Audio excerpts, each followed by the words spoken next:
پڑھ سکتے ہیں۔ اللہم صلی علی سیدنا محمد وعلی آل سیدنا و مولانا محمد وبارک وسلم۔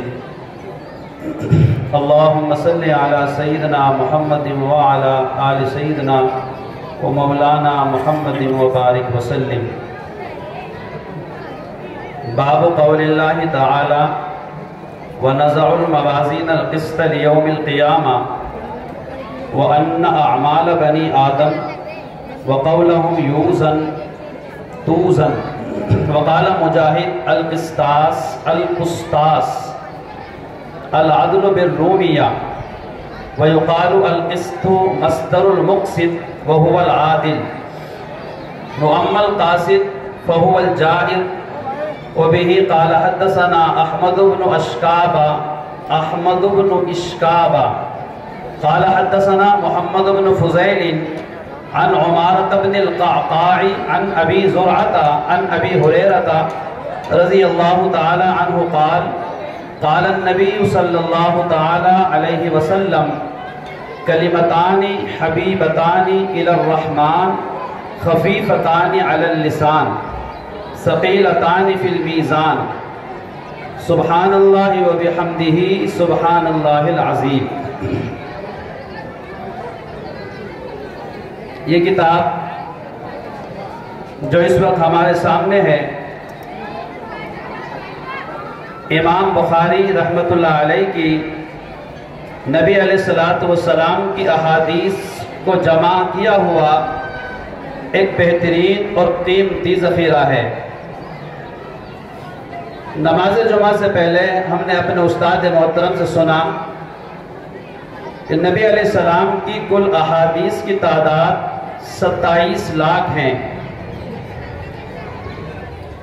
ان احادیث میں سے امام بخاری رحمۃ اللہ علیہ نے اپنی اس کتاب میں کئی ہزار احادیثوں کو جمع کیا ہے۔ سوال پیدا ہوتا ہے یہ امام بخاری کون ہیں؟ امام بخاری رحمۃ اللہ علیہ کا نام محمد ہے، ان کے والد کا نام اسماعیل ہے، اسماعیل کے والد کا نام ابراہیم ہے، ابراہیم کے والد کا نام برکزبہ ہے، اور آگے چل کر ان کے ناموں کے ساتھ میں جعفی اور یمانی لگتا ہے۔ گویا اس اعتبار سے امیر المومنین فی الحدیث جن کا لقب ہے امام بخاری رحمۃ اللہ علیہ، یہ بخارا کے رہنے والے ہیں، اسی کی طرف نسبت کرتے ہوئے انہیں امام بخاری کہتے ہیں۔ امیر المومنین فی الحدیث محمد ابن اسماعیل بن ابراہیم بن مغیرہ بن بردزبہ الجوفی الیمانی۔ امام بخاری رحمۃ اللہ علیہ کے پردادا مغیرہ حاکم وقت یمان کے ہاتھ پر ایمان لائے تھے، اسی نسبت پر امام بخاری رحمۃ اللہ علیہ کو یمانی کہا جاتا ہے۔ امام بخاری رحمۃ اللہ علیہ کے پردادا کے والد بردزبہ یہ مجوسی تھے، آگ کی پرستش کرتے تھے۔ بعد میں ان کے بیٹے مغیرہ مسلمان ہوئے۔ ہمارے علماء نے لکھا ہے کہ ان کے والدین کے حالات تو معلوم نہیں ہیں، البتہ امام بخاری رحمۃ اللہ علیہ کے والد اسماعیل بڑے عالم تھے اور صاحب حیثیت اور تقوی اور طہارت کے مالک تھے۔ امام بخاری رحمۃ اللہ علیہ سن 194 ہجری میں جمعہ کے روز پیدا ہوئے۔ امام بخاری رحمۃ اللہ علیہ نے 10 سال کی عمر میں پڑھنا شروع کیا اور 11 سال کی عمر میں حضرت امام بخاری رحمۃ اللہ علیہ 70,000 احادیثوں کے حافظ بن گئے۔ اب دیکھیے 70,000 احادیثوں کا یاد کر لینا یہ کوئی آسان کام نہیں ہے۔ امام بخاری رحمۃ اللہ علیہ کے 1 لاکھ احادیث متن کے ساتھ، سند کے ساتھ اور راویوں کے حالات کے ساتھ بالکل ازبر تھی۔ صحیح احادیث امام بخاری رحمۃ اللہ علیہ کے 1,00,000 یاد تھی، اور غیر صحیح احادیث امام بخاری رحمۃ اللہ علیہ کے 2,00,000 یاد تھی۔ اس اعتبار سے امام بخاری رحمۃ اللہ علیہ 3,00,000 احادیث کے حافظ تھے۔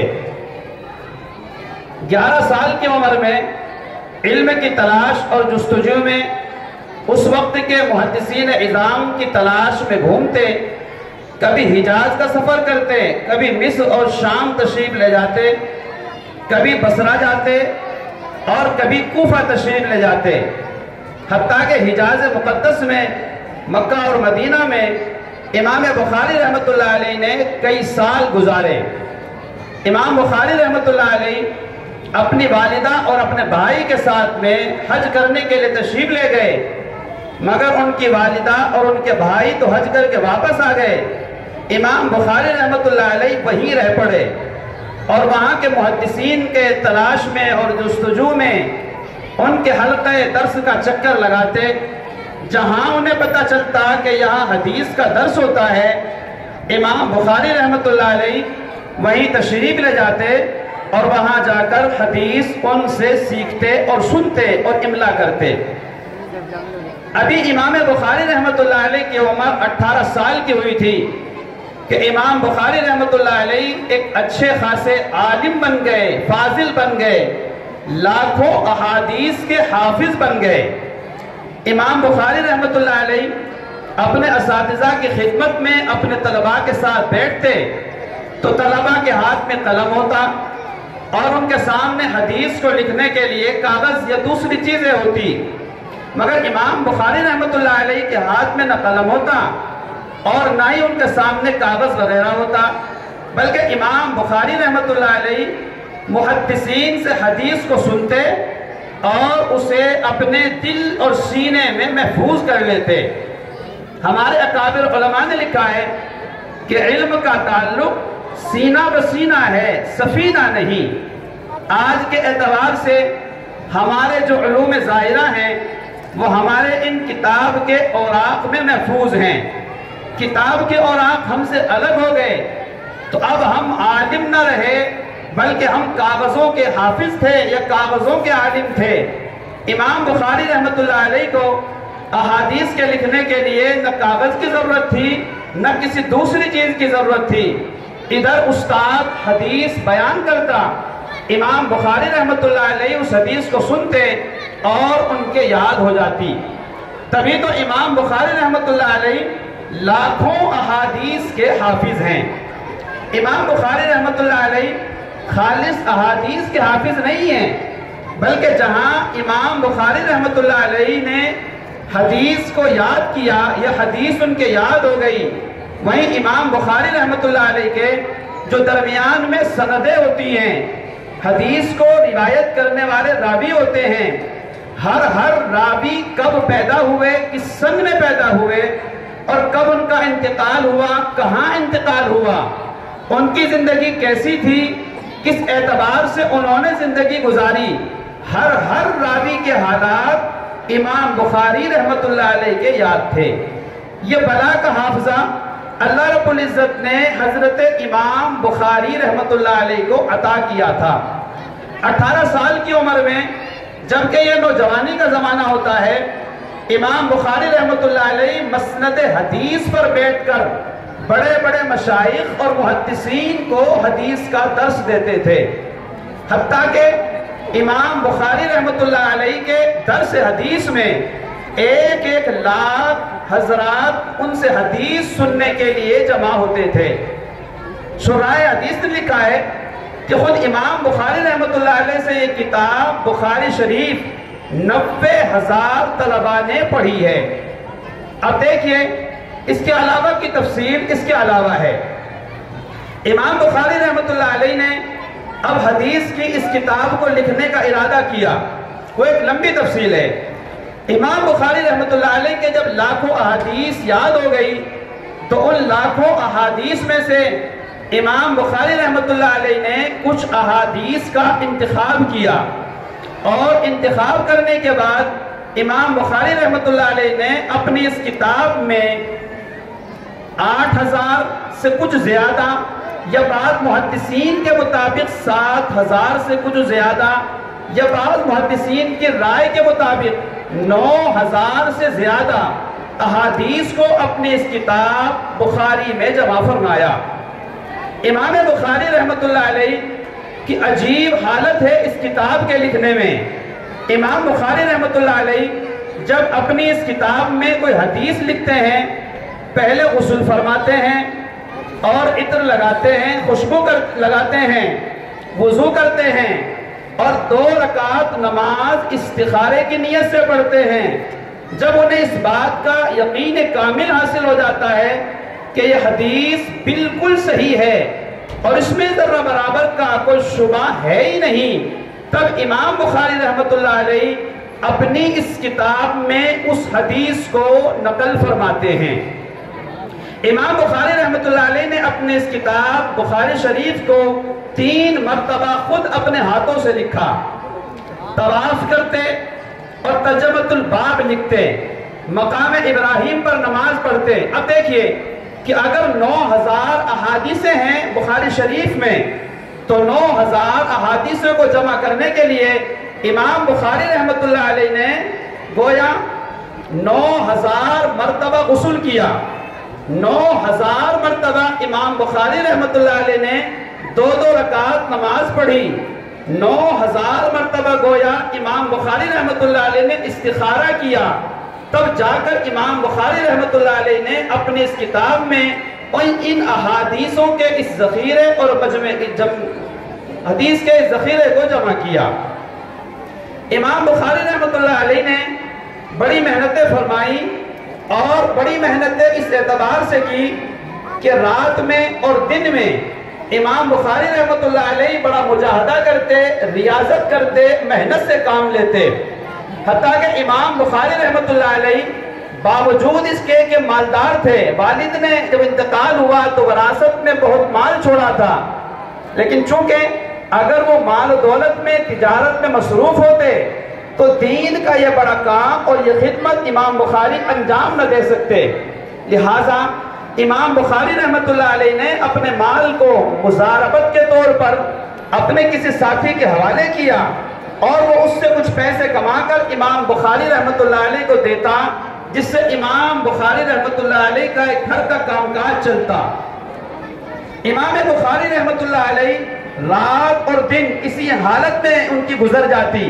پتہ چلتا کہ 100 کلومیٹر کے فاصلے پر ایک محدث ہیں جن کے پاس نبی علیہ السلام کی حدیث موجود ہے۔ امام بخاری رحمۃ اللہ علیہ پیدل سفر کر کے یا سواری مہیا ہوتی، سواری پر سوار ہو کر اس سینکڑوں کلومیٹر کا سفر طے کرتے، حتیٰ کہ امام بخاری رحمۃ اللہ علیہ کو حدیث کے حاصل کرنے کے تعلق سے بعض اوقات بھوکا اور پیاسا رہنا پڑتا۔ ایک موقع پر امام بخاری رحمۃ اللہ علیہ بیمار ہو گئے۔ جب حکیم اور اطباء کو ان کا قارورہ دکھایا گیا تو اس وقت کے ماہر اور حاذق طبیب اور اطباء نے ان کے قارورے کو دیکھ کر یہ فیصلہ کیا کہ یہ قارورہ ہمیں ایک ایسے بندے کا لگتا ہے جو سالن استعمال نہیں کرتا۔ امام بخاری رحمۃ اللہ علیہ سے پوچھا گیا تو انہوں نے فرمایا کہ میں حدیث کا علم حاصل کرنے میں اور حدیث کی خدمت کرنے میں ایسا مصروف ہوا کہ 40 سال سے مجھے سالن استعمال کرنے کی نوبت ہی نہیں آئی۔ اب دیکھیے یہ ریاضت اور مجاہدہ ہے امام بخاری رحمۃ اللہ علیہ کا نبی علیہ السلام کی کتاب، نبی علیہ السلام کی ان احادیث کو جمع کرنے کے تعلق سے۔ یہی کتاب اس وقت ہمارے سامنے ہے اور آج اس کتاب کا اختتام ہے۔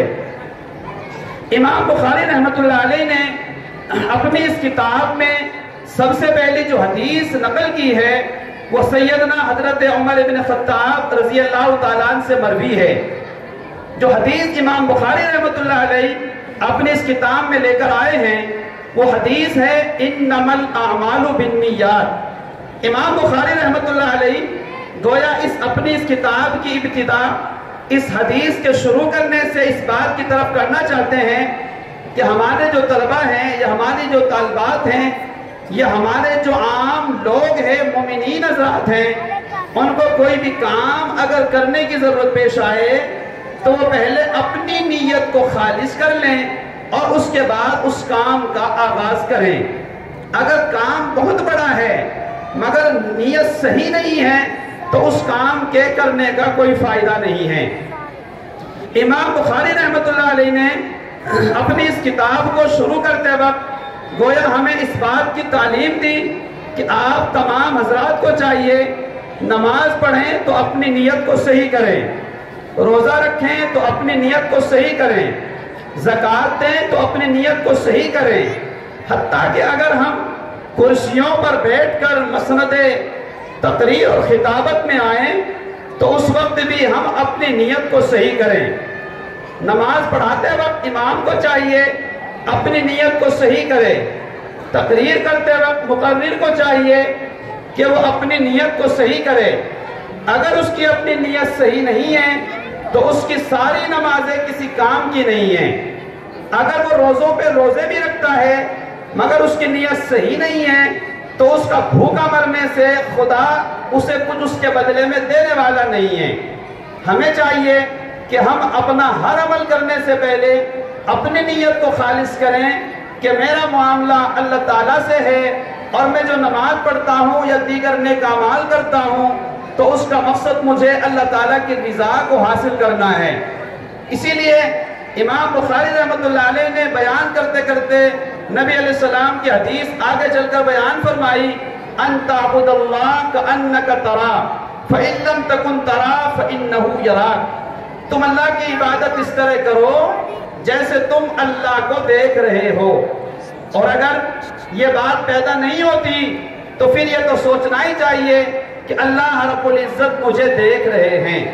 ظاہر ہے کہ اگر ہم نماز پڑھنے کے ابتدا میں ہمارے دل میں یہ بات پیدا ہو جائے کہ میں اس وقت پروردگار کے دربار میں حاضر ہو رہا ہوں، پروردگار عالم مجھے دیکھتے ہیں، تو ظاہر ہے کہ ہمارے نقل و حرکت نماز کے تعلق سے کیسی ہوگی، پھر ہماری نماز میں خشوع کیسا ہوگا، اور پھر ہماری نماز میں خضوع کیسا ہوگا، اور پھر ہماری نماز میں انابت اللہ یعنی اللہ تعالیٰ کی طرف رجوع ہم کیسے ہوں گے۔ گویا امام بخاری رحمۃ اللہ علیہ اپنی اس کتاب میں جو حدیث لے کر آ رہے ہیں تو گویا تمام طلباء طالبات اور اس کتاب کو پڑھنے والے اور عام مومنین کے لیے گویا یہ ایک پیغام دے رہے ہیں، آپ دنیا میں آئے ہیں اپنی نیت کو ہر عمل سے کرنے سے پہلے صحیح کر لیا کرو۔ اب دیکھیے سیدنا حضرت عائشہ رضی اللہ تعالیٰ عنہ ہیں، نبی علیہ السلام گھر میں تشریف لائے، حضرت عائشہ رضی اللہ تعالیٰ عنہ کو دیکھا کہ ان کے ہاتھ میں کچھ سکے ہیں، چاندی کے درہم ہیں، اور وہ انہیں پانی سے دھل رہی ہیں۔ نبی علیہ السلام نے پوچھا، اے عائشہ تم انہیں کیوں دھل رہی ہو؟ تو حضرت عائشہ رضی اللہ تعالیٰ عنہ نے فرمایا، اے اللہ کے پیارے حبیب، میں نے آپ کی زبان مبارک سے سنا ہے کہ جب کوئی بندہ اپنا مال راہ خدا میں خرچ کرتا ہے، وہ دینے والا بندہ جب دیتا ہے تو پہلے وہ مال اور وہ درہم اللہ کے ہاتھ میں جاتے ہیں، اس کے بعد اللہ تعالیٰ اس بندے کے حوالے کر دیتے ہیں۔ میرے دل میں یہ بات آئی کہ جب میں یہ درہم و دینار اللہ کے راستے میں صدقہ کروں تو اللہ رب العزت کے ہاتھ میں یہ دینار اور درہم جائیں گے تو گویا یہ پاک اور صاف ہونے چاہیے، دھلے ہوئے ہونے چاہیے۔ اس نیت کے ساتھ میں ان درہم اور دنانیر کو دھل رہی ہوں۔ یہ نیت تھی حضرت عائشہ رضی اللہ تعالیٰ عنہ کی۔ ہمیں چاہیے کہ ہم ہر نیک عمل میں اپنے نیت کو خالص کریں۔ پھر امام بخاری رحمۃ اللہ علیہ نے اپنی اس کتاب میں طہارت کے احکام پر احادیث لائے، نماز کے احکام پر احادیث لائے، زکوٰۃ کے احکام پر حدیث لائے۔ دنیا میں کیا ہوگا وہ سارے حالات امام بخاری رحمۃ اللہ علیہ نے ان تمام احادیث پر مشتمل جو احادیث تھی نبی علیہ السلام کی، وہ تمام احادیث امام بخاری رحمۃ اللہ علیہ نے اپنی اس کتاب بخاری شریف میں درج فرمائی ہیں۔ اب اس وقت میں بیان ہے آخری حدیث کا۔ امام بخاری رحمۃ اللہ علیہ اپنی ہر اس کتاب میں ترجمۃ الباب قائم کرتے ہیں اور ایک ابواب قائم کرتے ہیں۔ اب اس وقت میں چونکہ یہ باتیں ہمارے علماء سے متعلق ہیں اور ہمارے طلباء سے متعلق ہیں، عام باتیں انشاءاللہ حدیث کے اخیر میں بیان کی جائیں گی۔ اس طرح یہ نہ سمجھیں کہ بہت ساری علمی باتیں ہیں وہ ہمارے کانوں میں نہیں پہنچ رہی ہیں اور ہم ان کی باتوں کو نہیں سمجھ پا رہے ہیں، مگر چونکہ امام بخاری رحمۃ اللہ علیہ کی اس حدیث سے ہر مرحلے کے لیے ہر بندے کے لیے فائدے کی باتیں انشاءاللہ آگے نکلیں گی۔ امام بخاری رحمۃ اللہ علیہ جب کوئی باب قائم کرتے ہیں اس کے تحت میں یا تو کوئی حدیث لے کے آتے ہیں یا قرآن مجید کی کوئی آیت لے کے آتے ہیں۔ علیہ کا گویا ابواب کو قائم کرنے کا مقصد ایک دعویٰ ہے۔ اس دعوے سے جو فرقہ ضالہ اور فرقہ دنیا کے اندر باطلہ فرقے ہوتے ہیں، ان فرقہ ضالہ اور فرقہ باطلہ کا رد مقصود ہوتا ہے اور اہل سنت والجماعت کے حق کو ثابت کرنا مقصود ہوتا ہے۔ امام بخاری رحمۃ اللہ علیہ باب لے کر آئے، باب قول اللہ تعالی وَنَزَعُ الْمَوَازِينَ الْقِسْطَ لِيَوْمِ الْقِيَامَةِ کہ امام بخاری رحمۃ اللہ علیہ نے ایک باب قائم کیا اور اس باب کے تحت قرآن مجید کی ایک آیت لے کر آئے۔ قرآن مجید کی اس آیت میں اللہ تعالیٰ کیا فرماتے ہیں؟ قرآن مجید کی اس آیت کا ترجمہ یہ ہے وَنَزَعُ الْمَوَازِينَ الْقِسْطَ لِيَوْمِ الْقِيَامَةِ ہم قیامت کے دن میزان یعنی ترازو کو قائم کریں گے۔ اس میزان اور ترازو کو قائم کرنے کا مقصد کیا ہوگا؟ اس میزان اور ترازو کو قائم کرنے کا مقصد اعمال بنی آدم، اقوال بنی آدم کو تولا جائے گا۔ ہم دنیا میں جو نقل و حرکت کرتے ہیں، جو عبادتیں کرتے ہیں، جو گناہ کرتے ہیں، ہر عمل اللہ تعالیٰ کے فرشتے نامہ اعمال میں لکھ رہے ہیں۔ قیامت کے دن اللہ تعالیٰ میزان کو قائم کریں گے اور اس میزان میں ہمارے اعمال کو تولا جائے گا۔ فرقہ باطلہ میں سے ایک فرقہ ہے جس کا نام ہے معتزلہ۔ معتزلے کا کہنا یہ ہے کہ اعمال اعراض میں سے ہیں اور اعراض جسم سے پاک ہوتے ہیں، اور جب ان کے جسم نہیں ہوتا تو پھر ان کو تولا بھی نہیں جا سکتا، لہذا میزان عدل یعنی ترازو اعمال کو تولنے کے لیے قائم نہیں کی جائے گی۔ اہل سنت والجماعت کا عقیدہ یہ ہے میزان قائم کی جائے گی، ترازو قائم کی جائے گی اور اس میں ہمارے اعمال کو تولا جائے گا۔ ہمارے مشائخ میں سے ایک بزرگ گزرے ہیں حضرت مولانا مسیح الامت جلال آبادی رحمۃ اللہ علیہ، وہ اس حدیث کو بیان کرنے میں 18 پیسے بیان کرتے تھے۔ ان 18 پیسوں کو بیان کرنے کے لیے 5 سے 6 گھنٹے کا وقت لگتا ہے۔ یہاں چونکہ اس وقت میں بہت مختصر اوقات کا خیال رکھتے ہوئے تمام باتیں تھوڑی تھوڑی آپ حضرات کے سامنے عرض کی جائیں گی۔ اب دیکھیے وَنَزَعُ الْمَوَازِينَ اور ہم قائم کریں گے موازین کو۔ سب سے پہلی بات، موازین جمع ہے میزان کی۔ ہمارے طلباء جانتے ہیں اور جو ہماری طالبات پڑھی ہوئی ہیں وہ اس وقت درس میں شامل ہیں، وہ جانتی ہیں کہ یہ میزان تھا اور اصل میں اس کی اصل میوزان ہے۔ یہ میوزان سے میزان کیسے بن گیا؟ صاحب پنجگنج نے اور صاحب علم الصیغہ نے اور ہمارے علماء سلفیین نے قاعدہ لکھا ہے، ہر واو اور یا جو ساکن ہو اس کا ما قبل مکسور ہو اس واو کو یا سے بدل دیا جاتا ہے، لہذا اس میوزان سے اس کا میزان بن گیا۔ میزان کے معنی ترازو کے آتے ہیں۔ اب سوال پیدا ہوتا ہے، میزان یہاں اللہ تعالیٰ جمع لے کر آئے موازین جو میزان کی جمع ہے، میزان کے معنی ایک ترازو کے آتے ہیں اور موازین کے معنی بہت ساری ترازو کے آتے ہیں۔ آیا قیامت کے دن اللہ تعالیٰ ایک میزان قائم کریں گے یا مختلف میزانیں اور مختلف ترازویں ہوں گی؟ ایک بحث یہ ہے۔ دوسری بحث یہ ہے کہ وہ میزان یعنی ترازو کیسی ہوگی؟ انصاف کی ترازو ہوگی یا غیر انصاف کی ترازو ہوگی؟ آگے دوسری بحث یہ آتی ہے، الموازین جمع ہے القسط اس کی صفت ہے. ہمارے علماء جانتے ہیں اور ہمارے طلباء جانتے ہیں کہ موصوف صفت کے درمیان 10 چیزوں میں مطابقت ضروری ہوتی ہے. موازین کو جمع لے کر آئے اور القسط جو اس کی صفت ہے بظاہر اس کو واحد لے کر آئے. تو یہاں اس کا کیا مطلب ہے؟ تیسری بحث جو آگے آ رہی ہے وہ اعمال بنی آدم سے متعلق ہے. اعمال بنی آدم اعراض میں سے ہیں، ان کے جسم نہیں ہوتے، ان کو کیسے تولا جائے گا؟ آگے جو بحث آتی ہے وہ القسطاس پر ہے. آگے جو بحث آتی ہے وہ العدل بالرومیہ سے آتی ہے. خیر وہ تفصیل آ رہی ہے آپ کے سامنے، ایک ایک لفظ کی مختصر تشریح میں آپ کے سامنے کر رہا ہوں. موازین جو جمع لے کر آئے ہیں اللہ تعالیٰ بہت ساری ترازو. کیا قیامت کے دن اللہ تعالیٰ ایک ترازو قائم کریں گے یا بہت ساری ترازوؤں کو قائم کیا جائے گا؟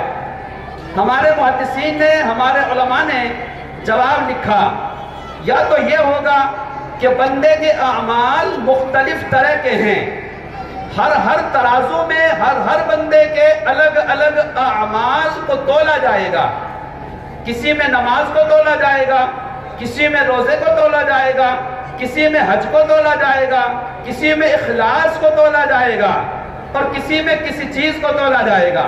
لہٰذا ہر عمل کو تولنے کے لیے الگ الگ ترازو قائم کی جائے گی. لہٰذا موازین کا لانا صحیح ہے. یا اس کا دوسرا مطلب یہ ہوگا کہ ہر بندے کو ترازو کے پلڑے میں رکھا جائے گا اور ترازو کے پلڑے میں رکھ کر ہر بندے کو تولا جائے گا. یہاں ایک سوال پیدا ہوتا ہے. قرآن مجید کی اس آیت سے بات سمجھ میں آتی ہے کہ اللہ تعالیٰ ترازو کو قائم فرمائیں گے، مگر قرآن مجید کی ایک دوسری آیت اور ہے فَلَا نُقِيمُ لَهُمْ يَوْمَ الْقِيَامَةِ وَزْنًا. ہم قیامت کے دن ترازو کو قائم نہیں کریں گے. اب دیکھیے قرآن مجید کی یہ آیت کہتی ہے کہ ترازو قائم کی جائے گی، مگر قرآن مجید کی دوسری آیت سے سمجھ میں آتا ہے کہ ترازو کو قائم نہیں کیا جائے گا. اس کا جواب یہ ہے انسانوں میں بعض انسان مسلمان ہیں اور انسانوں میں بعض انسان کافر ہیں.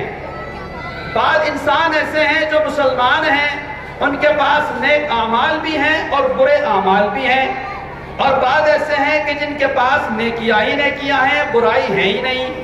اور کفار میں بعض بندے ایسے ہیں کہ جن کے پاس نیکیاں بھی ہیں اور برائی بھی ہیں. لہذا اگر مسلمانوں میں سے کوئی بندے ایسے ہیں کہ ان کے پاس نیکیاں ہی نیکیاں ہیں تو پھر وہاں ترازو کو قائم کرنے کی کوئی ضرورت ہی نہیں ہے. جب اس کے پاس تمام اعمال نیک ہی ہیں تو پھر ترازو کے ایک پلڑے میں نیکی رکھی جائے گی اور برائیاں اس کے پاس ہیں نہیں، لہذا وہاں تولنے کی ضرورت نہیں. اور اگر کسی بندے کے پاس گناہ ہی گناہ ہیں اور حسنات اس کے پاس ہے ہی نہیں ہیں، اس کے بھی اعمال کو تولنے کی ضرورت نہیں ہے. اس بندے کے لیے سیدھا فیصلہ جہنم کا ہو جائے گا. ہاں اعمال کو تولا جائے گا ان بندوں کے جن کے پاس نیک اعمال بھی ہوں گے اور برے اعمال بھی ہوں گے. ایک پلڑے میں نیک اعمال کو رکھا جائے گا اور دوسرے پلڑے میں برے اعمال کو رکھا جائے گا. اب اگر وہ نیک اعمال والا پلڑا جھک گیا تو اس بندے کے لیے جنت کا فیصلہ ہو جائے گا، اور اگر وہ گناہ والا پلڑا جھک گیا تو گویا اس بندے کے لیے جہنم کا فیصلہ ہو جائے گا. اور اگر ان دونوں کی حسنات اور سیئات، نیکیاں اور برائیاں دونوں برابر ہوں گی تو اس بندے کو جہنم میں نہیں بھیجا جائے گا، بلکہ جہنم اور جنت کے درمیان ایک مقام ہے جس کو مقام اعراف کہتے ہیں. اسے کچھ دن کے لیے مقام اعراف میں رکھا جائے گا، پھر اللہ رب العزت اپنا فضل فرما کر اس بندے کو جنت عطا فرما دیں گے. موازین گویا ہر بندے کے ہر عمل کو الگ الگ تولا جائے گا. یہ بھی ہو سکتا ہے. سوال پیدا ہوتا ہے کہ وہ ترازو کتنی بڑی ہوگی. نبی علیہ السلام نے ارشاد فرمایا ترازو کا ایک پلڑا اتنا بڑا ہوگا کہ اگر زمین اور آسمان اور ساری چیزیں ایک پلڑے میں رکھتی جائیں تو وہ ساری ایک پلڑے میں سما جائیں گی. وہ ترازو کا ایک پلڑا اتنا بڑا ہوگا.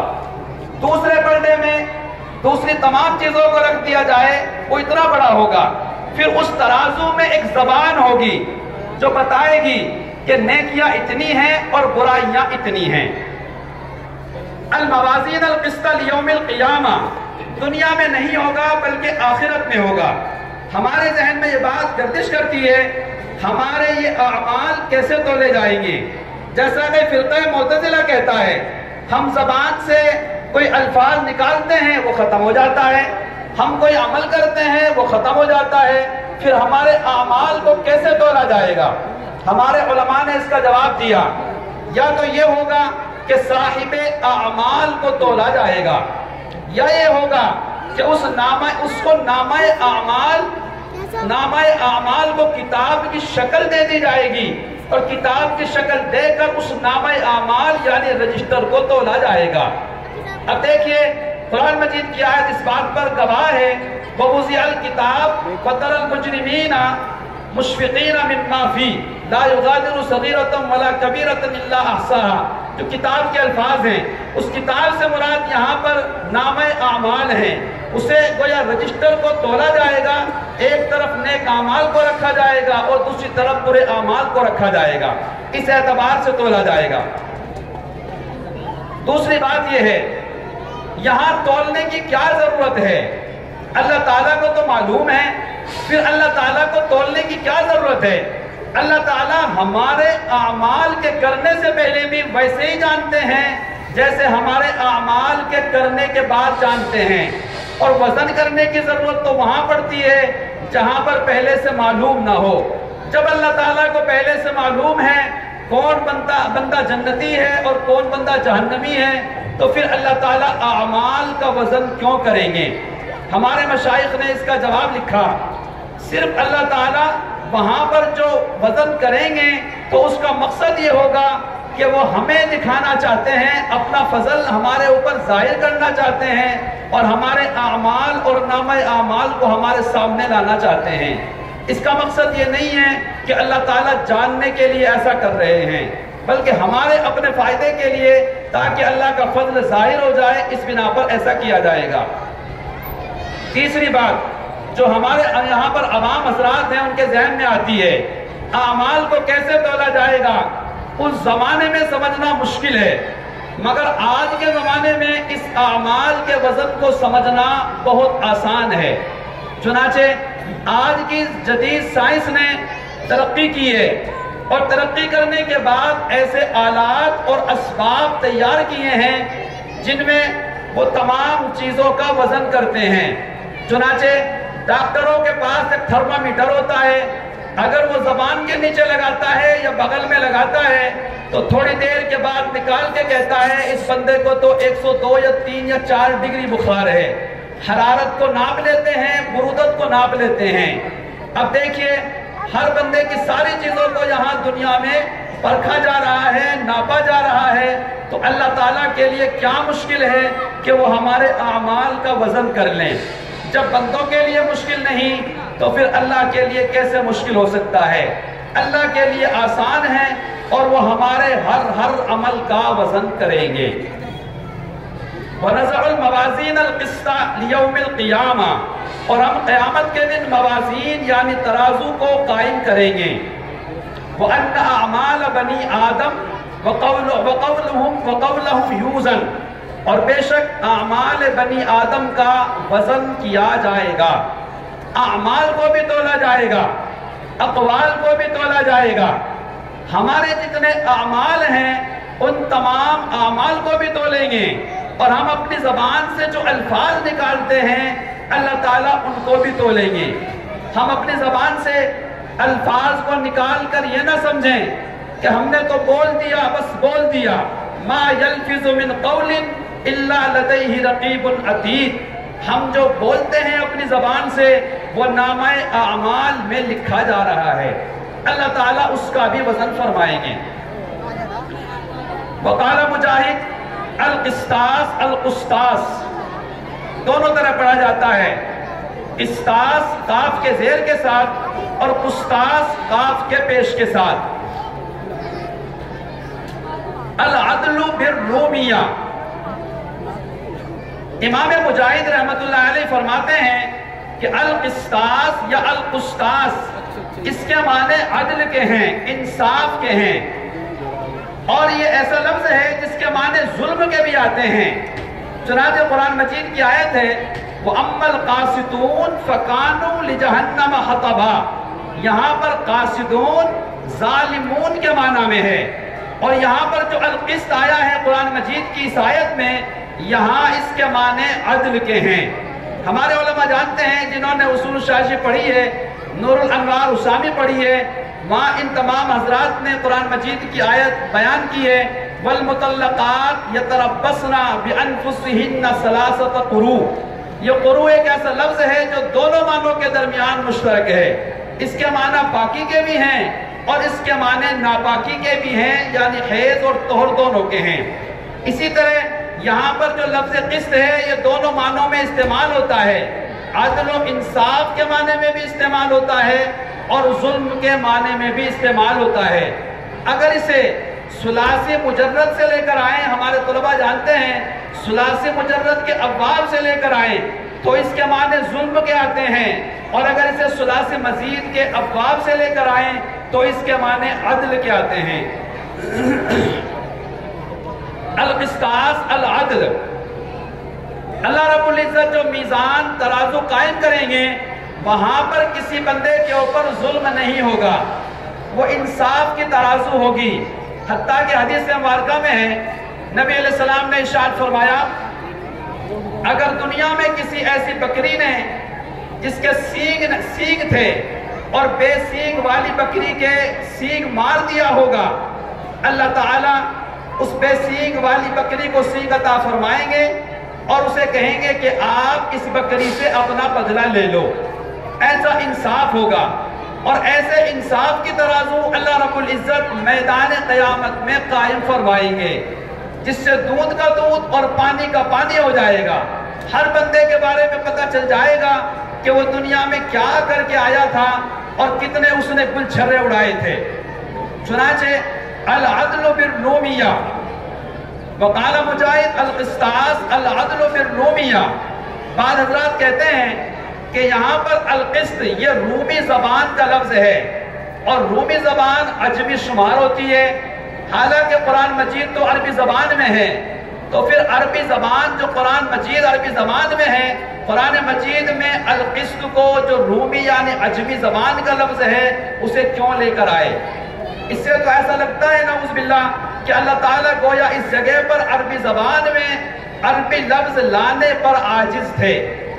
ایسا نہیں ہے، بلکہ ہمارے اکابر علماء نے فرمایا ہے کہ یہاں پر بہت سارے احباب اور بہت سارے حضرات نے اور مشائخ نے القسط کو رومی زبان میں مانا ہے، اور بعض حضرات نے فرمایا کہ یہ معرب ہے۔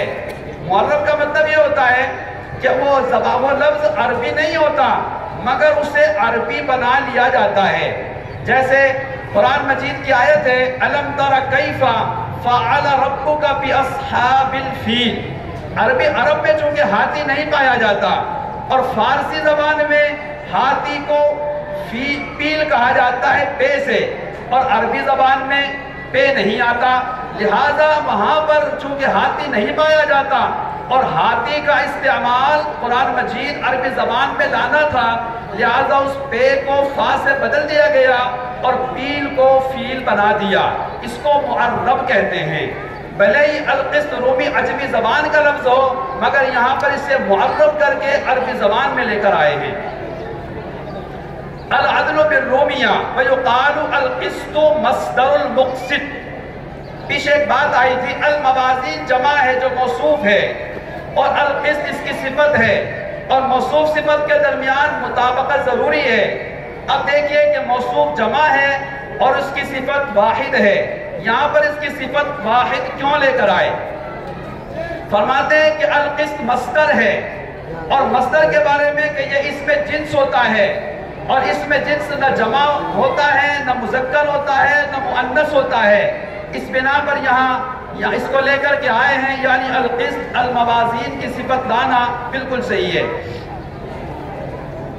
المقسط وہو العادل، مقسط کے معنی یہاں پر انصاف کرنے والا۔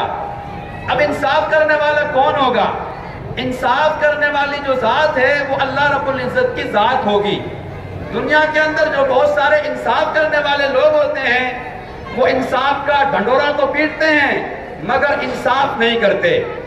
بعض والدین بھی ہوتے ہیں جو اپنی اولاد کے درمیان انصاف نہیں کرتے۔ بہت سارے شوہر ہوتے ہیں جو اپنی بیوی کے درمیان انصاف نہیں کرتے۔ بہت سارے قاضی ہوتے ہیں، جج ہوتے ہیں جو اپنی رعایا کے درمیان، فیصلے کے درمیان انصاف نہیں کرتے۔ مگر اللہ رب العزت کی ذات ایسی نہیں ہے، بلکہ وہ ہر بندے کے ساتھ، ہر بندی کے ساتھ، ہر مخلوق کے ساتھ انصاف فرمائیں گے۔ وہ انصاف کی ترازو ہوگی اور انصاف کی ترازو وہ قائم کریں گے۔ فَهُوَ الْعَادِلُ وَأَمَّا الْقَاسِطُ فَهُوَ الْجَائِرُ، اور قاسط جائر کے معنی میں بھی آتا ہے، یعنی ظالم کے معنی میں بھی آتا ہے اگر اسے ثلاثی مجرد کے ابواب سے لایا جائے۔ یہاں پر یہ تفصیل تھی، اب آگے حدیث کا بیان شروع ہوتا ہے۔ وَبِهِ قَالَ حَدَّثَنَا أَحْمَدُ بْنِ إِشْكَابَ قال حدثنا محمد بن فضیل عن عمارة بن القعقاع عن ابی زرعہ عن ابی ہریرہ۔ امام بخاری رحمۃ اللہ علیہ ان تمام راویوں کے حوالے سے اور واسطے سے اس حدیث کو ہمارے سامنے لے کر آئے ہیں۔ ان میں سب سے پہلے جو راوی ہیں وہ ہیں احمد بن اشکاب۔ احمد بن اشکاب اور اشکاب دونوں طرح صحیح ہے۔ یہ اپنے وقت کے بڑے محدث تھے اور بڑے محدثین میں ان کا شمار ہوتا ہے۔ اب یہاں پر اگر ان کے حالات کو بیان کیا جائے تو ایک لمبا وقت چاہیے۔ قال حدثنا محمد بن فضیل، محمد بن فضیل یہ بھی ایک بڑے محدث تھے۔ یہاں پر میں محمد بن فضیل کے بارے میں تھوڑی سی بات کروں گا اور پھر آگے جاؤں گا۔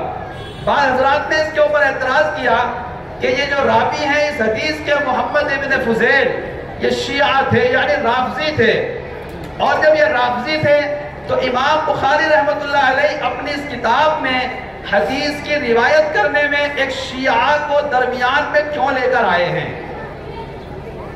پہلی بات تو یہ ہے کہ امام بخاری رحمۃ اللہ علیہ کی جلالت شان سے یہ بات بعید ہے کہ وہ کسی شیعہ سے روایت کریں۔ اس کا اندازہ ان کے اس مشہور واقعے سے ہوتا ہے کہ ایک موقع پر حضرت امام بخاری رحمۃ اللہ علیہ کو پتہ چلا کہ فلاں جگہ پر ایک محدث ہیں اور ان کے پاس نبی علیہ السلام کی فلاں حدیث ہے۔ امام بخاری رحمۃ اللہ علیہ سفر کر کے ان محدث کے پاس پہنچے۔ جب پتہ چلا کہ وہ محدث تو اپنے گھوڑے کو چرانے کے لیے یا گھوڑی کو چرانے کے لیے جنگل میں تشریف لے گئے ہیں، امام بخاری رحمۃ اللہ علیہ وہیں چلے گئے۔ دیکھا کہ ان کی جو گھوڑی ہے وہ ان محدث سے دور ہے اور ان محدث نے اپنے پلے کو ایسے کر رکھا ہے اور ایسے کر کے اس گھوڑی کو اپنے پاس بلا رہے ہیں۔ امام بخاری رحمۃ اللہ علیہ جب ان کے پاس پہنچے اور پہنچنے کے بعد امام بخاری رحمۃ اللہ علیہ نے پوچھا، اچھا یہ بتاؤ تمہارے پلے میں کچھ ہے؟ تو ان محدث نے فرمایا میرے پلے میں کچھ نہیں ہے، مگر چونکہ میری گھوڑی مجھ سے دور چلی گئی تھی اور میں نے اسے بلانے کے لیے یہ ہیلا اختیار کیا تاکہ گھوڑی سمجھ جائے کہ پلے میں کچھ ہے میرے مالک کے اور وہ میرے پاس واپس آ جائے۔ امام بخاری رحمۃ اللہ علیہ یہ کہہ کر واپس تشریف لے آئے کہ جو اپنی گھوڑی کو دھوکہ دے سکتا ہے وہ نبی علیہ السلام کے احادیث کے بیان کرنے میں بھی دھوکے سے کام لے سکتا ہے، اور فرمایا کہ میرا تو یہ سفر بیکار گیا، میں تم سے حدیث نقل نہیں کروں گا۔ اب دیکھیے امام بخاری رحمۃ اللہ علیہ کی جلالت شان اور کیسی احتیاط کا معاملہ تھا جو انہوں نے ان محدث سے حدیث کے نقل کرنے میں کیا۔ جب امام بخاری رحمۃ اللہ علیہ کی جلالت شان اور تقوی اور طہارت اور احتیاط کا یہ معاملہ ہے تو پھر یہ بات بعید از عقل معلوم ہوتی ہے کہ امام بخاری رحمۃ اللہ علیہ کسی شیعہ سے حدیث نقل کریں۔ ہمارے بعض مشائخ نے اس کا جواب دیا، ہو سکتا ہے کہ یہ محمد بن فضیل اس وقت جب امام بخاری رحمۃ اللہ علیہ نے ان سے حدیث نقل کی ہو جب وہ شیعہ نہ ہو اور بعد میں شیعہ بن گئے ہوں۔ پھر ہمارے بعض محدثین نے اس کا یہ جواب دیا کہ محمد بن فضیل جو جس کے بارے میں شیعہ ہونے کا اتہام اور تہمت اور الزام لگاتے ہیں، ہو سکتا ہے کہ محمد ابن فضیل ان شیعہ میں سے ہوں کہ جو شیعہ خاطی ہوتے ہیں، بعض شیعہ کافر ہوتے ہیں، بعض شیعہ ضال گمراہ ہوتے ہیں، اور بعض شیعہ فاسق ہوتے ہیں، اور بعض شیعہ خاطی ہوتے ہیں۔ ہو سکتا ہے محمد ابن فضیل خاطی شیعہ میں سے ہوں، اور خاطی شیعہ سے روایت کا نقل کرنا کوئی پریشانی والی بات نہیں ہے، ہمارے محدثین انہیں ثقہ فرماتے ہیں۔ حدثنا محمد بن فضیل عن عمارۃ بن القعقاع عن ابی زرعہ، یہ تمام راوی ہیں جن سے امام بخاری رحمۃ اللہ علیہ نے حدیث نقل کی ہے، جو ہمارے سامنے ابھی اس کی تفصیل آئے گی۔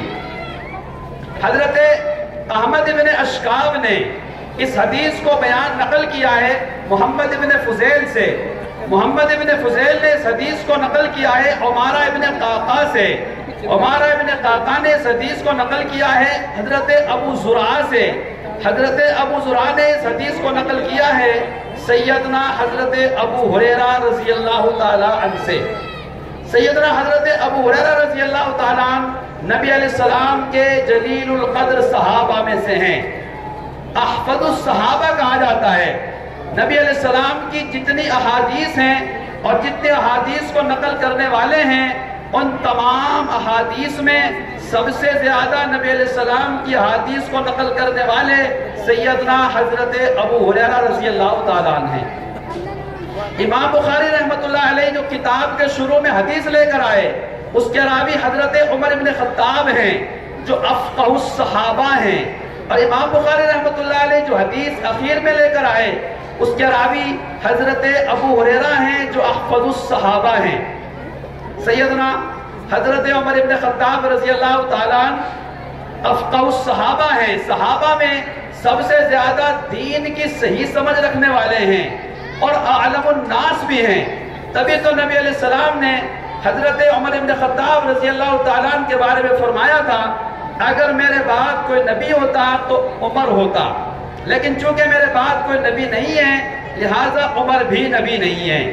اس وقت میں بہت سارے فرقوں نے جنم لیا اور نبی علیہ السلام کے زمانے سے لے کر آج تک بہت سارے گمراہ حضرات یہ کہتے ہیں کہ ہم نبی ہیں یا ہم امام مہدی ہیں۔ اس وقت میں بھی ایک فرقہ ہے جو اس بات کی طرف دعویٰ کرتا ہے کہ گویا میں امام مہدی ہوں، جس کو کہتے ہیں شکیل بن حنیف۔ یاد رکھیں نبی علیہ السلام کے بعد میں کوئی نبی نہیں آئے گا۔ خود نبی علیہ السلام نے ارشاد فرمایا انا خاتم النبیین لا نبی بعدی، میں تمام نبیوں میں سب سے آخری نبی ہوں، میرے بعد کوئی نبی نہیں آئے گا۔ جو کوئی چاہے وہ مسیلمہ کذاب ہو اور چاہے وہ مرزا غلام احمد قادیانی ہو اور چاہے وہ شکیل بن حنیف ہو یا چاہے ان کے جانشین ہو، یہ سارے جھوٹے لوگ ہیں، مکار لوگ ہیں اور دجال لوگ ہیں۔ آپ ذرا اپنے ایمان کی حفاظت فرمائیں اور نبی علیہ السلام کو آخری نبی مانیں، آپ کے بعد کوئی نبی نہیں آئے گا۔ حتیٰ کہ قیامت کے قریب سیدنا حضرت عیسیٰ علیہ السلام آسمان سے دنیا میں تشریف لائیں گے، اور وہ بھی آ کر اپنی عیسوی شریعت کی ترویج نہیں کریں گے، بلکہ وہ بھی نبی علیہ السلام کی شریعت کے احکامات پر عمل کریں گے اور لوگوں کو نبی علیہ السلام کی شریعت کی طرف رہنمائی فرمائیں گے۔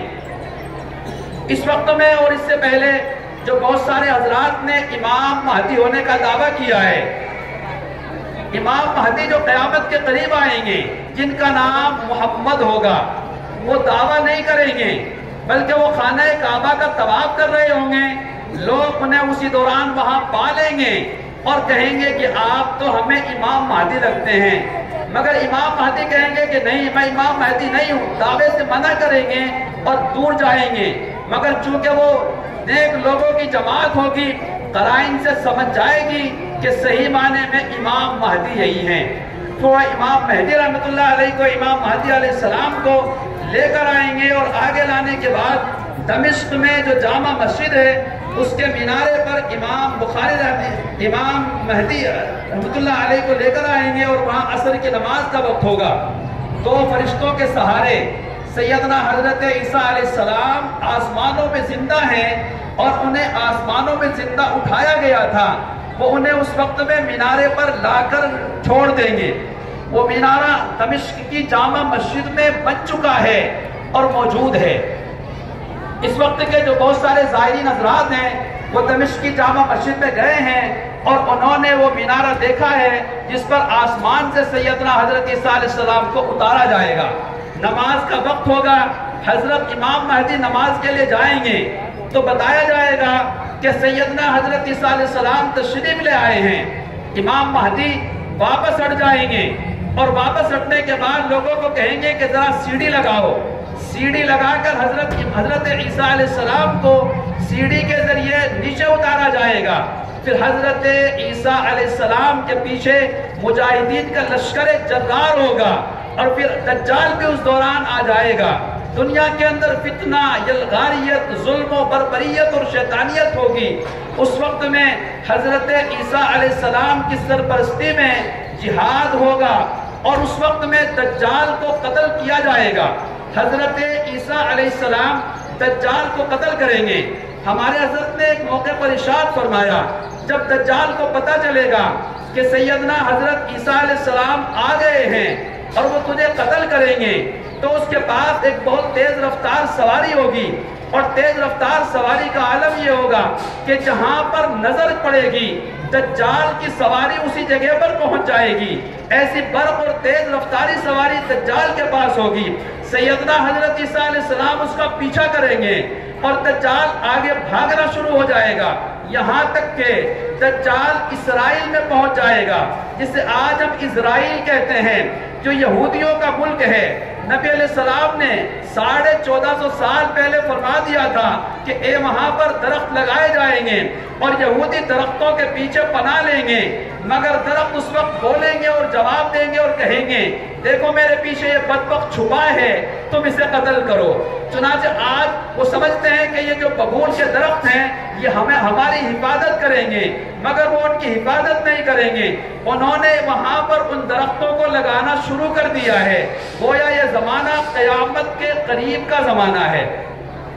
حضرت عیسیٰ علیہ السلام اس کا پیچھا کریں گے اور وہاں تشریف لے جائیں گے، یہاں تک کہ مقام پر پہنچ جائیں گے، یعنی ملک اسرائیل میں پہنچ جائیں گے، جو یہودیوں کا پوری دنیا میں تنہا ملک ہے اور مسلمانوں کے خلاف جہاں پر پروپیگنڈے تیار ہوتے ہیں اور جہاں پر اسلحے بارود بنائے جاتے ہیں اور پوری دنیا کے اندر ان کو بھیجا جاتا ہے۔ حضرت عیسیٰ علیہ السلام وہاں پہنچیں گے۔ اب دیکھیے دجال کو پتا چلے گا کہ عیسیٰ علیہ السلام تیرے تعاقب میں اور تیرے پیچھے آ گئے ہیں، وہ فوراً ایئرپورٹ میں پہنچے گا اور ایئرپورٹ میں پہنچنے کے بعد اپنے اس تیز رفتار سواری پر سوار ہو کر وہاں سے فرار ہونا چاہے گا، اور اس ایئرپورٹ کا نام مقام لد ہوگا۔ نبی علیہ السلام نے 1400 سال پہلے بتا دیا تھا مقام لد اس جگہ کا نام ہے، وہاں پر لد ایئرپورٹ کے نام سے اسرائیل نے ایئرپورٹ بنا دیا ہے، وہ ایئرپورٹ بھی بن چکا ہے۔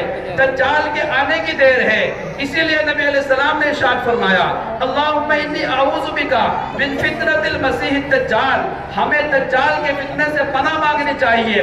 چنانچہ نبی علیہ السلام نے فرمایا اگر تمہارے سامنے دجال آ جائے تم اس کے منہ پہ تھوک دو گے تو تمہارا ایمان محفوظ ہو سکتا ہے۔ نبی علیہ السلام نے ارشاد فرمایا اگر تم دجال کے فتنے سے محفوظ رہنا چاہتے ہو تو جمعے کے دن سورہ کہف کی تلاوت کیا کرو تو تم دجال کے فتنے سے بچ سکتے ہو۔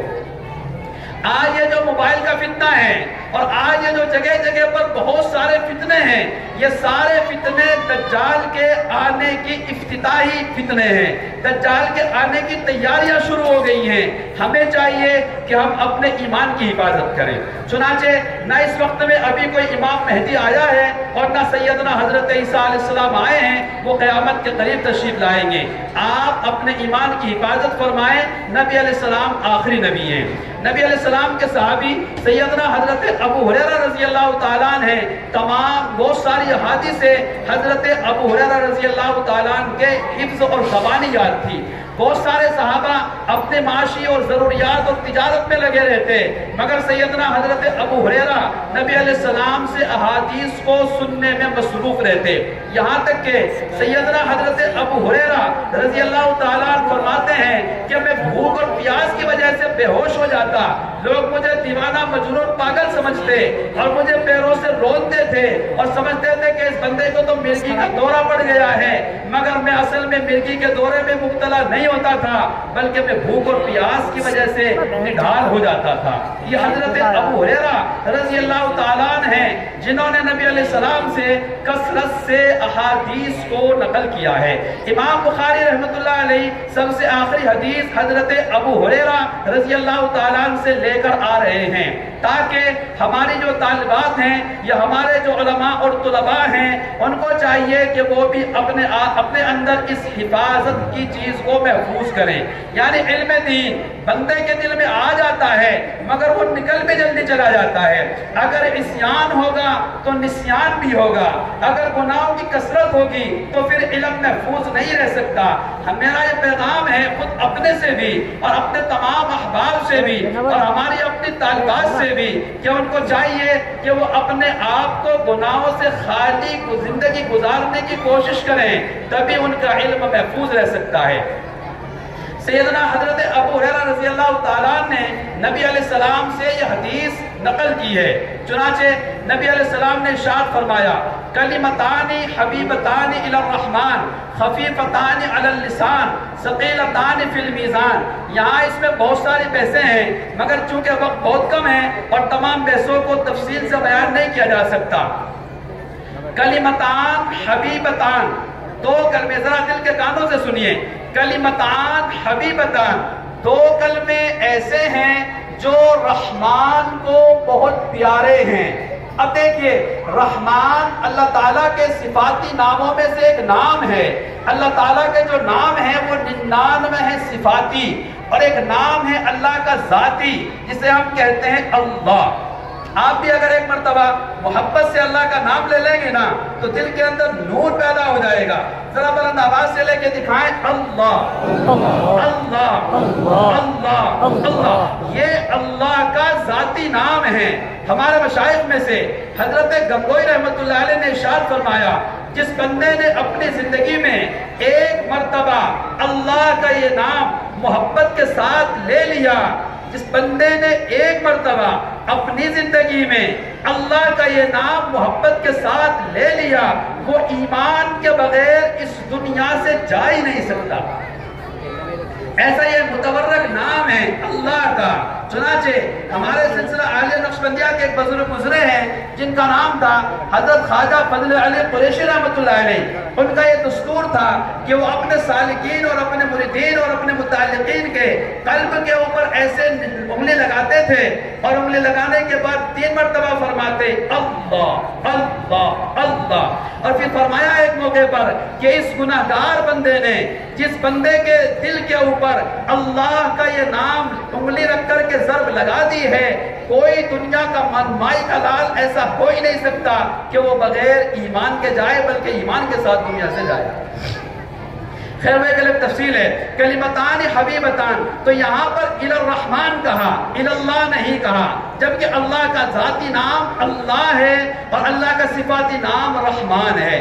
امام بخاری رحمۃ اللہ علیہ نے جو حدیث بیان کی ہے، نبی علیہ السلام نے الی اللہ نہ کہہ کر الی الرحمن کہا ہے، یعنی ذات سے صفات کی طرف آئے ہیں۔ حالانکہ یہ بات صحیح ہے اور بہتر یہ ہے کہ صفات سے ذات کی طرف جانا چاہیے، یہاں ذات سے صفات کی طرف کیوں نزول کیا؟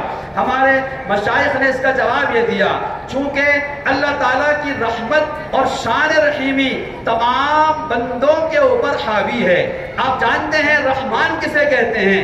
ہمارے علماء نے لکھا رحمان کہتے ہیں جو تھوڑے سے کام کرنے پر زیادہ اجر دیتا ہو۔ اللہ رب العزت رحمان ہیں، ہم تھوڑا سا اجر کرتے ہیں، اللہ تعالیٰ اس کے اوپر بڑا اجر عطا فرماتے ہیں۔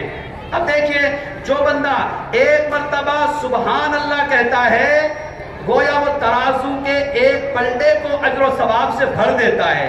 اب یہ رحمان ہی کر سکتا کرتا ہے کہ ایک مرتبہ سبحان اللہ کہنے پر ترازو کے پورے پلڑے کو بھر دے۔ اب چنانچہ ہمارے علماء نے فرمایا کہ جو بندہ ایک مرتبہ سبحان اللہ کہتا ہے، ایک مرتبہ سبحان اللہ کہنے کی برکت کا فائدہ یہ ہوتا ہے کہ اللہ تعالیٰ جنت میں ایک ایسا درخت لگاتے ہیں کہ 100 سال تک اگر گھوڑے پر سوار ہو کر کوئی بندہ دوڑ لگاتا رہے تو اس درخت کو مکمل نہیں کر سکتا۔ اتنا بڑا درخت اللہ تعالیٰ سبحان اللہ کہنے پہ لگا دیتے ہیں۔ تو یہ دریا دلی اور یہ فیاضی اور یہ رحمانی رحمان کی طرف سے ہو سکتی ہے، بندوں کی طرف سے نہیں ہو سکتی۔ اسی لیے نبی علیہ السلام نے حبیبتان کی جو نسبت فرمائی ہے وہ رحمان کی طرف فرمائی۔ کلمتان حبیبتان الی الرحمان، دو کلمے ایسے ہیں جو رحمان کو بہت پیارے ہیں۔ اب آپ ذرا دل کے کانوں سے سنیے اور ذرا متوجہ ہو جائیے کہ اللہ تعالیٰ کو وہ دو کلمے کون سے ہیں جن سے اللہ تعالیٰ کو بڑا پیار آتا ہے اور بڑے پسند ہے اللہ تعالیٰ کو۔ اب دیکھیے، حبیبتان یعنی اللہ تعالیٰ کو محبوب ہیں، اور جو بندہ ان دونوں کلموں کو پڑھ لیتا ہے وہ بھی اللہ کا حبیب بن جاتا ہے۔ اب ہم میں سے کون بندہ ایسا نہیں ہے جو اللہ کا حبیب بننا چاہے؟ چنانچہ ہماری یہ بات اور آگے بڑھتی ہے۔ نبی علیہ السلام نے اسی کے اوپر بس نہیں کیا بلکہ آگے فرمایا خفیفتان علی اللسان۔ لوگوں کے دل میں یہ بات آئی ہوگی جب یہ دو کلمے ایسے ہیں جو رحمان کو بڑے پسند ہیں تو یہ تو بڑے بھاری بھرکم ہوں گے، ان کے پڑھنے کے لیے تو بڑی محنتیں کرنی پڑے گی اور راتوں کو جاگنا پڑے گا اور ان کے لیے تو یہ کرنا پڑے گا وہ کرنا پڑے گا اور بڑی محنتیں کرنی پڑے گی اور یاد کرنا پڑے گا اور استاد کے سامنے جانا پڑے گا۔ یہ بات ہمارے دماغ میں آ رہی ہے، مگر نبی علیہ السلام نے فرمایا خفیفتان علی اللسان، آپ پریشان مت ہوجئے، یہ تو بہت آسان ہیں اور زبان پر بہت ہلکے ہیں، بوڑھے سے بوڑھا بندہ بھی اس دونوں کلمات کو آسانی سے لے سکتا ہے۔ اچھا، تو ایک بات دل میں یہ بات آتی ہے، جب یہ زبان کے اوپر بہت خفیف ہیں اور زبان کے اوپر بہت ہلکے ہیں تو میزان میں ان کا کیا فائدہ ہوگا، کیا وزن ہوگا؟ چنانچہ جو چیز ہلکی ہوتی ہے اس کا کوئی وزن بھی نہیں ہوتا۔ جب یہ اتنے کلمات اتنے ہلکے پھلکے ہیں تو پھر میزان یعنی ترازو میں تو ان کا کوئی وزن ہی نہیں ہوگا۔ نبی علیہ السلام نے فرمایا ایسی بات نہیں ہے، ثقیلتان فی المیزان، جب ترازو میں ان کلمات کو رکھا جائے گا ترازو کا پلڑا جھک جائے گا۔ اب دیکھیے، حدیث کی کتابوں میں لکھا ہے کہ ایک موقع پر ایک بندے کو قیامت کے دن لایا جائے گا، اس کی نیکیاں کم ہوں گی اور اس کے گناہ زیادہ ہوں گے، تو اس وقت میں اس بندے کے بارے میں فیصلہ کیا جائے گا کہ اس بندے کے پاس نیکیاں کم ہیں اور گناہ اس بندے کے پاس زیادہ ہیں، لہذا اسے جہنم میں پہنچا دو۔ چنانچہ فرشتہ اسے جہنم کی طرف لے کے جائیں گے، نبی علیہ السلام سامنے تشریف فرما ہوں گے تو نبی علیہ السلام فرمائیں گے اس طرح میرے امتی کو واپس لے کے آؤ۔ فرشتے اس امتی کو واپس لے کے آئیں گے اور نبی علیہ السلام فرمائیں گے ذرا میرے اس امتی کے اعمال کا وزن دوبارہ کرو۔ نبی علیہ السلام کی سفارش پر اور آپ کے کہنے پر اس بندے کے اعمال کو دوبارہ تولا جائے گا۔ چنانچہ دیکھیں گے کہ گناہوں کا پلڑا بھاری ہو جائے گا اور نیکیوں کا پلڑا اوپر اٹھ جائے گا۔ نبی علیہ السلام کے پاس ایک چھوٹا سا کاغذ کا پرزہ ہوگا، نبی علیہ السلام اس کاغذ کے پرزے کو ترازو والے پلڑے میں رکھ دیں گے، یعنی نیکیوں والے پلڑے میں، جس سے نیکیوں کا پلڑا جھک جائے گا، اور جیسے نیکیوں کا پلڑا جھکے گا فوراً آواز آئے گی اور جواب کہا جائے گا اس بندے کو جنت میں لے جاؤ، تو بندہ کہے گا آپ مجھے بتائیں تو صحیح یہ کون سا پرچہ تھا جس نے میرے لیے جہنم کے بجائے جنت کا فیصلہ کر دیا؟ تو نبی علیہ السلام ارشاد فرمائیں گے یہ وہ پرچہ تھا کہ ایک دن تو نے دنیا میں میرے اوپر اخلاص کے ساتھ میں درود شریف پڑھا تھا اور وہ پرچہ میرے پاس پہنچ گیا تھا، میں نے اسے سنبھال کر محفوظ کر لیا تھا، آج یہ وہی درود شریف کا پرچہ ہے جو میں نے اس میں رکھا ہے اور جس کی برکت سے اللہ تعالیٰ نے تیرے لیے جہنم کے بجائے جنت کا فیصلہ کر دیا ہے۔ ایک چھوٹا سا پرچہ اتنا بھاری ہو جائے گا۔ ہم بھی ایک مرتبہ نبی علیہ السلام پر درود شریف پڑھیں، اللہم صلی علی سیدنا محمد وعلی آل سیدنا و مولانا محمد وبارک وسلم۔ دنیا کے اندر ہمارے لیے بڑی مشکل کا معاملہ ہے، چنانچہ ہم پاکستان میں جاتے ہیں تو وہاں کا روپیہ الگ ہوتا ہے، ہم ہندوستان میں آتے ہیں تو یہاں پر روپیہ الگ ہوتا ہے، انگلینڈ میں جاتے ہیں وہاں الگ ہوتا ہے، سعودی عربیہ میں جاتے ہیں تو وہاں پر ریال چلتا ہے، اور اگر دبئی میں جاتے ہیں تو وہاں پر درہم چلتا ہے، اور اگر آپ ملیشیا انڈونیشیا میں جاتے ہیں تو وہاں کی دوسری چیزیں ہوتی ہیں. یعنی ہندوستان کا روپیہ پاکستان میں نہیں چل سکتا، پاکستان کا روپیہ عرب میں نہیں چل سکتا. اسی طرح دنیا کا روپیہ، دنیا کے ساری کنٹریوں کا روپیہ اللہ تعالیٰ کے یہاں بھی نہیں چل سکتا. یہاں کا روپیہ الگ ہے اور وہاں کا جو روپیہ ہوگا جس سے کام بنے گا وہ ہمارے اعمال ہوں گے. ان اعمال کی وجہ سے اللہ تعالیٰ ہمارے حق میں یا تو جہنم کا فیصلہ فرمائیں گے یا جنت کا فیصلہ فرمائیں گے. مگر ہمیں اللہ رب العزت کی شان کریمی سے اور شان رحیمی سے یہ پکی امید ہے کہ اللہ رب العزت ہمارے اوپر ضرور مہربانی کا معاملہ فرمائیں گے اور ہمیں اللہ تعالیٰ ضرور اپنے خوشنودی عطا فرمائیں گے. دو کلمے ایسے ہیں جو رحمان کو بڑے پیارے ہیں، اللہ کو بڑے پیارے ہیں.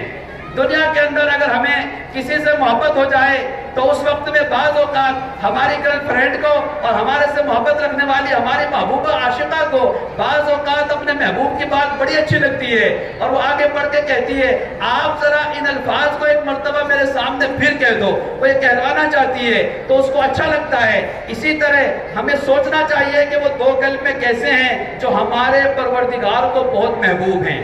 آپ ذرا سنتے رہیے اور توجہ رکھیے کہ وہ دو کلمے رحمان کو بڑے پیارے ہیں. ہاں رحمان کو بڑے پیارے ہیں. بڑی محنت کرنے کی ضرورت نہیں ہے، راتوں کو جاگنے کی ضرورت نہیں ہے، غسل کرنے کی ضرورت نہیں ہے، وضو کرنے کی ضرورت نہیں ہے، اس کے لیے عطر لگانے کی ضرورت نہیں ہے، بڑی بھاگ دوڑ کرنے کی ضرورت نہیں ہے. اچھا تو ہم تو زبان کے بھی ذرا دیہاتی لوگ ہیں، ہم ان کلمات کو کیسے پڑھ سکیں گے؟ نبی علیہ السلام نے فرمایا خفیفتان علی اللسان، تمہاری زبان پر بہت ہلکے ہیں. پریشان ہونے کی ضرورت نہیں ہے، گھبرانے کی ضرورت نہیں ہے. گویا نبی علیہ السلام یہ تشویق دلا رہے ہیں، شوق دلا رہے ہیں. اور جب نبی علیہ السلام نے اس حدیث کو صحابہ کے سامنے پیش کیا کہ دیکھو دو کلمے رحمان کو پسند ہیں، زبان پر ہلکے ہیں، میزان میں بڑے بھاری ہیں، تو صحابہ بڑے متوجہ ہو گئے. جیسے آپ حضرات بھی بڑے متوجہ ہیں کہ ذرا دیکھیں تو صحیح وہ دو کلمے کیسے ہیں جو اللہ کو بڑے پسند ہیں، جو ہماری زبان پر بڑے ہلکے پھلکے ہیں اور جو میزان ترازو میں بڑے وزنی اور بھاری ہوں گے. ہم ان کے انتظار میں ہیں. گویا نبی علیہ السلام نے یہ ساری تمہید جو باندھی ہے تو اس پر ہمیں تشویق دلانا مقصود ہے، شوق دلانا مقصود ہے. اب ہمارے کان متوجہ ہو گئے ہیں، ہمارا دل متوجہ ہو گیا. ذرا آپ دیر نہ کریے، نبی علیہ السلام ذرا ارشاد تو فرما دیجئے وہ دو کلمے کیسے ہیں. ہم تو ذرا بے چین ہو گئے جب آپ ہمیں اتنی باتیں ارشاد فرما رہے ہیں اور ایسے ایسے کلمے آپ ہمیں بتانا چاہتے ہیں، تو ذرا آپ جلدی سے ارشاد فرما دیجئے نا کیا ہے وہ کلمے، کیا ہے وہ کلمے. تو نبی علیہ السلام نے فرمایا وہ دونوں کلمے سنو. کیا ہیں آپ حضرات بھی سنیں. نبی علیہ السلام نے فرمایا وہ دو کلمے جو رحمان کو بڑے پیارے ہیں، وہ دو کلمے جو زبان کے اوپر ہلکے ہیں، وہ دو کلمے جب میزان ترازو میں رکھے جائیں گے تو ترازو کے پلڑے کو جھکا دیں گے. وہ دو کلمے جو بندے کو جہنم سے نجات دلا کر جنت عطا فرما دیں گے. وہ دو کلمے جو اللہ کی رضا عطا فرما دیں گے. وہ دو کلمے جو بندے کے دل کی گندگی کو صاف کر دیں گے. وہ دو کلمے جو مقروضوں کے قرضوں سے انہیں نجات عطا فرما دیں گے. وہ دو کلمے جو بندے کو ظاہر اور باطن کی صفائی کا ذریعہ بن جائیں گے. وہ دو کلمے جو دنیا کے اندر سے اللہ کے عذاب کو اٹھانے کا ذریعہ بن جائیں گے. وہ دو کلمے جو دنیا کے اندر سکون کا ذریعہ بنیں گے. اچھا تو آپ ذرا بتا دیجئے نا وہ دو کلمے کون سے ہیں. آپ تو ذرا آگے تو بتاتے جاتے ہیں اور ذرا قریب ہو جائیے اور دل کی طرح متوجہ کر لیجئے وہ دو کلمے کیسے ہیں. وہ دو کلمے ذرا بتائیے نا کون سے ہیں وہ دو کلمے. اللہ کو پسند ہے، زبان پر ہلکے ہیں، میزان میں بھاری ہیں، پریشانی کو دور کرنے کا ذریعہ ہیں. تعویذ والو ذرا غور سے سنو، تعویذ کے ذریعے یہ سارے مسائل حل نہیں ہوتے.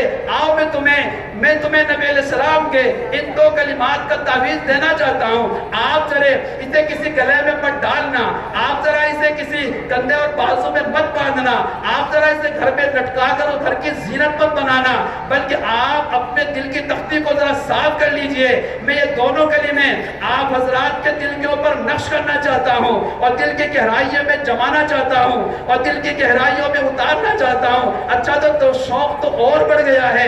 ذرا بتائیے نا وہ دو کلمے کون سے ہیں. اگر آپ حضرات متوجہ ہوں تو وہ دو کلمے آپ کو بتا دوں. جی آپ حضرات وہ دو کلمے سننا چاہتے ہیں؟ جی سنیے ذرا دل کے کانوں سے، نبی علیہ السلام نے فرمایا وہ دو کلمے جو ہم گناہگاروں کو اللہ کا محبوب بنا دیں گے، وہ دو کلمے جو ہم سبوں کو اللہ تعالیٰ کے قریب کر دیں گے، وہ دو کلمے جو ہمیں اللہ تعالیٰ سے ہمارے تعلق کو مضبوط کر دیں گے، وہ دو کلمے یہ ہیں سبحان اللہ و بحمدہ سبحان اللہ العظیم۔ آپ ذرا بلند آواز سے کم 3 مرتبہ پڑھیے، سبحان اللہ و بحمدہ سبحان اللہ العظیم، سبحان اللہ و بحمدہ سبحان اللہ العظیم، سبحان اللہ و بحمدہ سبحان اللہ العظیم۔ ان دو کلموں میں کیا بتایا گیا؟ سبحان کے معنی آتے ہیں پاک کے، اللہ پاک ہیں ساری کمیوں سے، اللہ پاک ہیں سارے عیبوں سے، اللہ پاک ہیں سارے نقص سے۔ جب اللہ تعالیٰ سارے عیوبات سے، سارے نقائص سے، سارے عیوبات سے، ساری کمیوں سے پاک ہیں تو پھر تو اللہ تعالیٰ کے اندر کمال ہی کمال ہیں۔ اللہ تعالیٰ کے یہاں کمال کے علاوہ کچھ نہیں ہے۔ چنانچہ ان باتوں میں وہی بات بتائی گئی جو ہمیں ہمارے مشائخ لا الہ الا اللہ میں بتاتے ہیں۔ لا الہ الا اللہ میں نفی ہے، دنیا اور دنیا کی ہر چیز سے نفی ہے، اور محمد الرسول اللہ میں اس بات ہے۔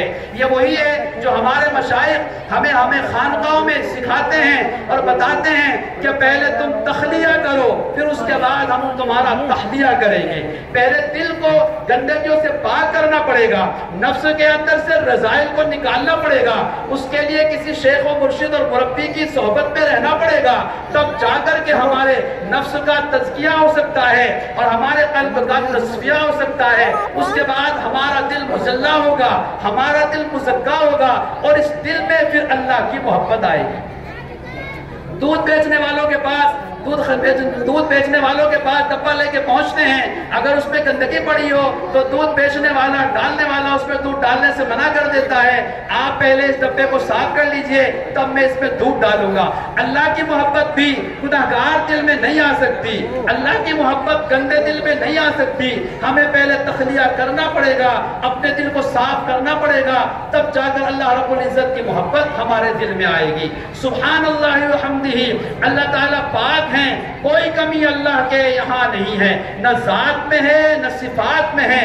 اللہ تعالیٰ ہمیشہ سے ہیں، ہمیشہ رہیں گے، ان کی ذات ہمیشہ سے ہے، ان کی صفات ہمیشہ سے ہے، وہ ہمیشہ رہے گی۔ لہٰذا ہمیں چاہیے کہ ہم قیامت کے دن کے لیے اعمال کی تیاری کریں، اور اعمال کی تیاری کے لیے ہمیں امام بخاری رحمت اللہ علیہ نے یہ آخری درس دیا ہے حدیث کا، اور آخری حدیث لے کر آئے امام بخاری۔ اب چھوٹی سی بات رہ گئی ہے اور میں اپنی بات کو انشاءاللہ سمیٹنے کی کوشش کر رہا ہوں۔ سوال پیدا ہوتا ہے کہ امام بخاری رحمۃ اللہ علیہ اس حدیث کو اپنی اس کتاب کے آخر میں کیوں لائے؟ ہمارے حضرت نے اس کی ایک بہترین توجہ بیان کی ہے، چونکہ یہ حدیث سب سے آخری حدیث ہے۔ اگر طلباء اس حدیث کو پڑھتے ہیں، یعنی پوری بخاری کو پڑھ لیتے ہیں، تو پوری بخاری کو پڑھنے کے بعد وہ عالم بن جاتے ہیں، طالبات پڑھ لیتی ہیں، وہ عالمہ فاضلہ بن جاتی ہیں۔ اب اس کے بعد ان کے سامنے دنیا کے بہت سارے مشاغل آئیں گے اور بہت ساری پریشانیوں میں الجھنا پڑے گا۔ لہٰذا اگر تم کسی پریشانی میں الجھ جاؤ تو پریشان ہونے کی ضرورت نہیں ہے، تم اللہ کی تسبیح کو بیان کر لینا، اور اللہ کی تسبیح کو بیان کرنے سے سب سے بڑا فائدہ یہ ہوگا کہ اللہ تعالیٰ تمہیں ان پریشانیوں سے نجات عطا فرما دیں گے۔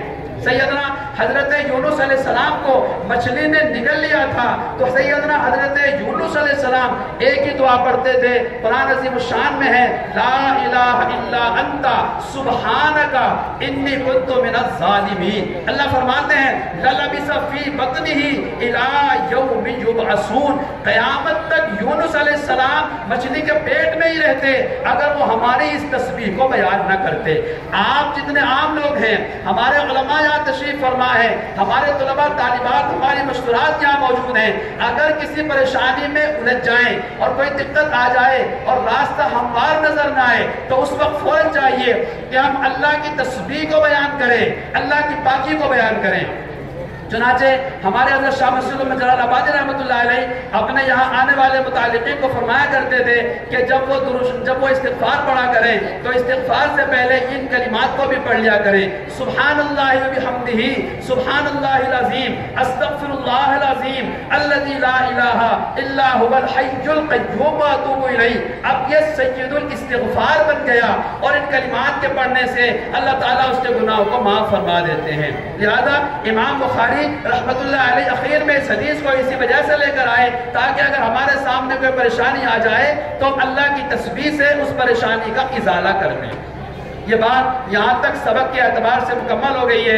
اب یہ بخاری ہمارے سامنے ہے، آج اس کا اختتام ہو گیا اور آج یہ بخاری شریف مکمل ہو گئی ہے۔ یہ بخاری شریف بڑی کتاب ہے، اصح الکتب بعد کتاب اللہ، قرآن مجید کے بعد اگر کسی کتاب کا درجہ ہے تو وہ بخاری شریف کا ہے۔ اب دیکھیے بخاری شریف کے بارے میں ہمارے مشائخ نے تجربات بیان کیے ہیں۔ ختم بخاری کے بعد میں اگر کوئی بندہ کوئی بھی دعا کرتا ہے اللہ تعالیٰ اس کی دعا کو رد نہیں فرماتے۔ ہمارے مشائخ نے اپنے تجربات بیان کیے ہیں۔ ایک محدث کہتے ہیں کہ میں نے اپنی زندگی میں بخاری کا ختم 120 مرتبہ کیا ہے۔ جب کوئی پریشانی سامنے آئی ہے میں نے بخاری کو پڑھا ہے اور اس کے بعد میں اس کے واسطے سے میں نے دعا کی ہے، اللہ تعالیٰ نے میری دعا کو رد نہیں فرمایا۔ چنانچہ امام بخاری رحمۃ اللہ علیہ کہ 200 سال کے بعد میں اس زمانے میں بخارا میں جہاں ان کے مزار قبر ہے قحط پڑ گیا، بارش ہونا بند ہو گئی، لوگوں نے بڑی محنتیں کی اور اللہ تعالیٰ سے صلاۃ استسقاء پڑھ کر دعا کی مگر بارش ہونے کا نام نہیں لیتی تھی۔ امام بخاری رحمۃ اللہ علیہ کی قبر پر لوگ گئے ہیں اور ان کے توسط اور واسطے سے دعا مانگی ہے، اللہ رب العزت نے بارش عطا فرمائی، یہاں تک کہ اتنی سخت بارش ہوئی کہ بخارا سے لے کر خرطنگ کے سارے راستے تنگ ہو گئے اور بارش موسلادھار برستی رہی۔ آج یہ بخاری ہماری اس مجلس میں ہماری طالبات نے مکمل کی ہے، ہم تمام حضرات یہاں بیٹھے ہیں، گویا اس وقت میں ختم بخاری کے بعد میں جو دعا کی جائے گی اللہ رب العزت ہماری دعا کو رائے گا نہیں فرمائیں گے اور رد نہیں فرمائیں گے۔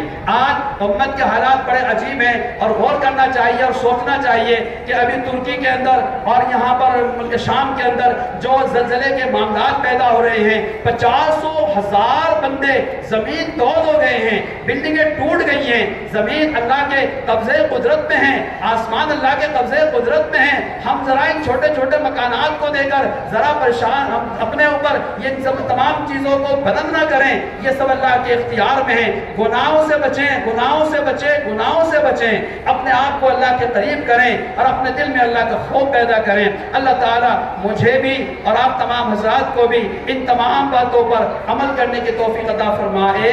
وآخر دعوانا ان الحمد للہ رب العالمین۔